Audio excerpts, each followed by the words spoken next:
where the wild things are. Where they are. Where are they? They're here. They're right here. You know, one of the wild things. There are wild things in many places. We need to get more wild. We need to get with our wild, guys, with our nature.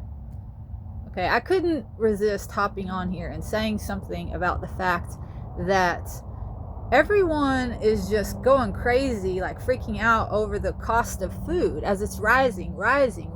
Yes, it is. Guess what? That's because we've never paid the real price of food.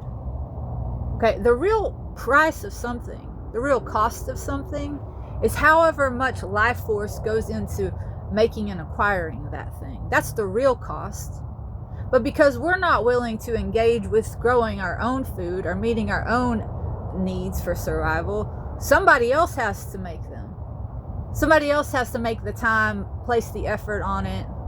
Okay? And that's what's been happening. We've been using slave labor in other parts of the world, people to grow our chocolate, people to pick our coffee beans. Like, but we have, isn't it weird that we have no problem going to Starbucks all these years and buying a $6 Frappuccino, but now we're all freaking out because a carton of eggs costs $6.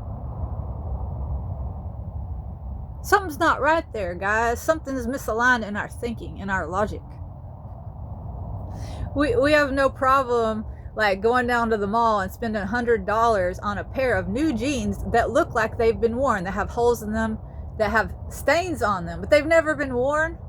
But we want to look like we're living. We want to look like we're living in such a way, such a real way, that it would cause our clothes to look like this. But we don't actually want to engage in the living.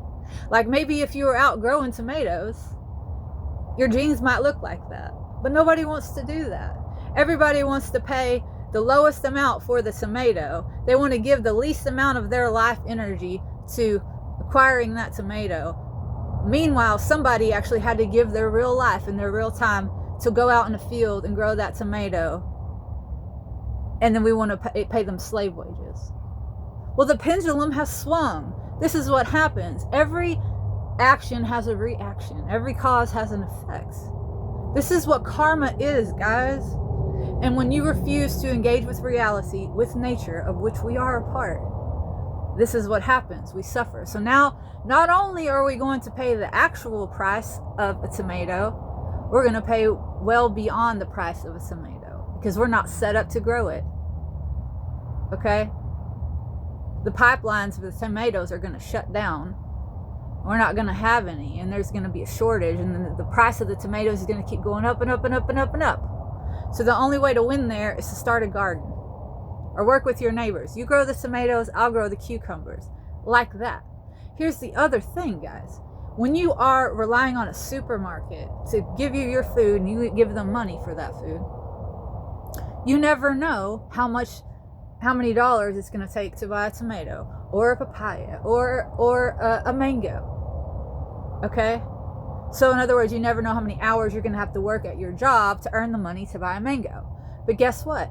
The amount of time and energy it takes to grow a tomato or a papaya or a cucumber, none of that really changes. It always stays the same.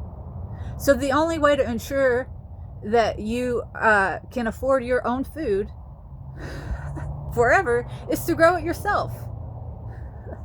Or have it growing very close nearby and know the people who are growing it. And have a real relationship with them that's not just transactional and sociopathic, which is what capitalism breeds. It breeds sociopathy because it requires us to exploit one another. It requires me to pay you as little as possible so I can get the most profit as possible. And now we are reaping the consequences of living in such a way. Okay? So I suggest to everybody that you go back to where the wild things are, and maybe you become a wild thing too.